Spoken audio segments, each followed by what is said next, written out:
Bonjour à toi, j'espère que tu vas bien.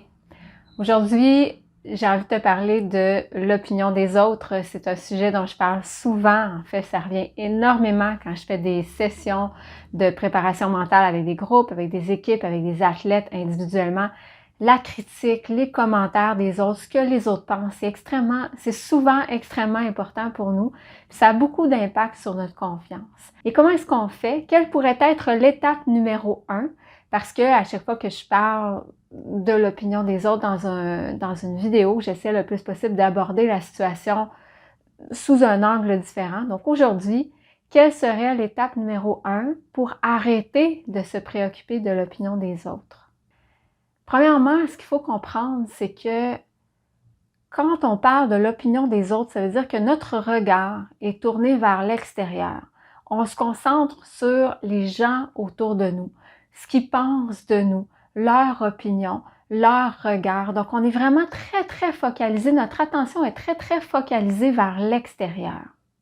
Ce qui fait qu'on devient extrêmement conscient de l'opinion des gens, mais de ce dont ils ont besoin, de ce qu'ils voudraient, de leurs désirs. On connaît beaucoup les gens autour de nous. On devient maître, pas assez maître dans l'art de faire de la télépathie, de savoir ce qu'ils pensent, ce qu'ils veulent. Bon, on peut se tromper, mais on devient très centré sur les besoins des autres. Et souvent, on est des bons amis, c'est-à-dire que les autres nous considèrent comme étant des gens qui sont à l'écoute, des gens qui nous connaissent bien, c'est des gens qui vont nous trouver généreux parce que on sait ce que les autres aiment, donc on est souvent capable de leur donner ce qu'ils veulent. Donc ça, c'est un regard qui est tourné vers l'extérieur. On devient très conscient des gens autour de nous, de leur personnalité, de leurs désirs, de leurs caractéristiques.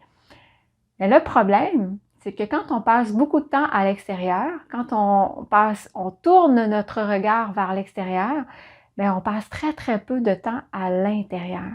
Donc, on est très conscient de ce que les autres veulent, mais on est très peu conscient de ce que nous, on veut. On est très peu conscient de nos buts, de nos valeurs, de nos besoins, parce qu'on passe pas suffisamment de temps avec nous-mêmes. C'est comme si on était un peu étranger à nous-mêmes. Hein? S'il y a une personne qui est à côté de moi dans l'autobus et je ne connais pas cette personne-là, je ne l'ai jamais vue, bien évidemment, j'ai jamais passé de temps avec elle, je ne sais pas ce qu'elle aime, je ne sais pas ce qu'elle pense. Donc, c'est un peu la même chose par rapport à moi. Si je passe pas de temps avec moi, mais que je passe beaucoup de temps à me demander ce que les autres veulent, ce que les autres aiment, bien, j'apprends à connaître les autres, mais je n'apprends pas à me connaître moi. Ce qui fait que quand les autres émettent une opinion, quand ils émettent un désir, quand ils ont un besoin, ça peut facilement ébranler ma confiance, ça peut facilement me faire douter de moi-même parce que je ne sais pas ce que moi je veux. Donc, je vais me centrer à faire plaisir aux autres parce que ma connexion est beaucoup plus forte avec les autres qu'avec moi-même. Donc, l'étape numéro 1 pour se libérer, pour cesser de se préoccuper de l'opinion des autres, c'est d'apprendre à se connaître. C'est quoi mes buts à moi? C'est quoi mes désirs à moi? Qu'est-ce que j'aime? Qu'est-ce que je veux? De quoi est-ce que j'ai besoin aussi? Quelles sont mes valeurs? Très important de prendre le temps d'y réfléchir. Puis même si on prend le temps d'y réfléchir, même si on fait un journal puis on l'écrit, ça va se clarifier avec le temps, ça va devenir de plus en plus mature, on va découvrir des choses sur nous. Il y a beaucoup de choses qu'on peut découvrir sur soi, tout autant que par rapport aux autres. Mais si on passe pas beaucoup de temps avec soi, mais on n'en est pas conscient. Donc, j'apprends à me connaître et chaque fois qu'il arrive une situation, par exemple, je joue au soccer et je fais un tir au but, puis mon coéquipier ou ma coéquipière me dit « T'aurais dû me faire la passe, t'aurais pas dû tirer au but », particulièrement si mon but, si j'ai pas marqué le point. Il est possible que quelqu'un me reproche que j'ai pas fait la passe, que j'aurais dû faire la passe. Et dans ces moments-là, au lieu de immédiatement me sentir mal, me sentir coupable, me sentir mal à l'aise, c'est souvent ce qui arrive quand quelqu'un émet un commentaire ou une critique, tout de suite on va se sentir mal à l'aise. Au lieu de se sentir mal à l'aise tout de suite, qu'est-ce qu'on veut faire? C'est tourner notre regard vers l'intérieur, entrer à l'intérieur de soi et se poser la question, quel était mon but à moi? Peut-être que dans cette situation-là, mon but à moi était de prendre la meilleure décision possible à l'instant où j'ai fait mon tir au but. Donc, je peux me poser la question, est-ce que c'était la meilleure décision possible? Parce que c'est pas parce que mon coéquipier ou ma coéquipière me dit que j'aurais pu prendre une décision différente qu'il ou elle a raison. Il est possible qu'il n'ait pas raison, mais que ce soit son opinion à lui ou à elle. Donc, je me pose la question et je prends le temps d'analyser. Je prends le temps de déterminer quelle est mon opinion à moi par rapport à la situation. Est-ce que j'ai pris la meilleure décision par rapport à l'information que j'avais devant moi, par rapport aux principes de base que j'applique dans mon jeu? Si la réponse est oui, parfait. Maintenant, je sais que moi, selon mon opinion à moi, selon mes désirs à moi, selon mes valeurs et les principes que j'applique dans mon sport, j'ai pris la meilleure décision possible. Il est possible qu'il y ait des gens qui ne soient pas d'accord avec moi, mais j'ai fait ce que je voulais faire à l'instant par rapport aux règles que je m'étais données à moi.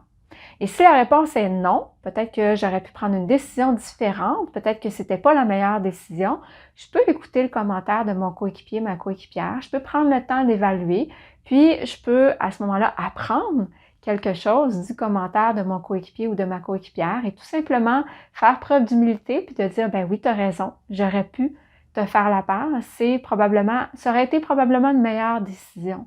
Mais avant de répondre, parce qu'à certains moments, quand on est très préoccupé par l'opinion des autres, on va répondre immédiatement pour plaire à la personne.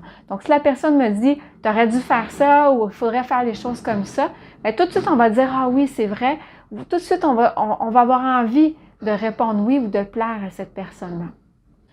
Il faut résister au réflexe de vouloir plaire à la personne ou de vouloir répondre oui immédiatement et prendre le temps de se tourner vers soi, puis de se demander à soi quelle est ma propre opinion sur la situation. Je veux prendre le temps de l'analyser et si je ne peux pas le faire maintenant, j'attends à plus tard, même si c'est inconfortable parce que je voudrais que la personne soit contente, je voudrais que la personne soit pas fâchée après moi. Donc, j'aurais envie tout de suite de régler la situation, mais il faut résister à cet instinct-là, il faut résister c'est une réponse automatique. Donc, on ne veut pas entrer dans notre réponse automatique, on veut prendre le temps de s'arrêter et se poser la question, moi, qu'est-ce que j'en pense? Qu'est-ce que je veux? Qu'est-ce qui est bon pour moi? Alors voilà, c'était mon conseil, c'était l'étape numéro 1, selon moi, pour se libérer de l'opinion des autres, pour s'en préoccuper de moins en moins, puis prendre plus de temps avec soi, se préoccuper de plus en plus de notre propre opinion. Et mon conseil, c'est, je t'invite à passer plus de temps avec toi-même. Tourne ton regard à l'intérieur plus souvent. Prends le temps de faire un journal pour vraiment découvrir ce qui est important pour toi, ce que tu aimes, tes désirs et tes besoins. Puis comme ça, tu vas être capable de les exprimer plus facilement. Puis tu vas être capable de demeurer plus solide aussi quand quelqu'un te donne une critique ou un commentaire. Alors, j'espère que mes conseils te sont utiles. Si oui, aime la vidéo, partage, abonne-toi à la chaîne et sur ce, je te souhaite un bon entraînement ou un bon coaching si tu es entraîneur ou manager et à bientôt.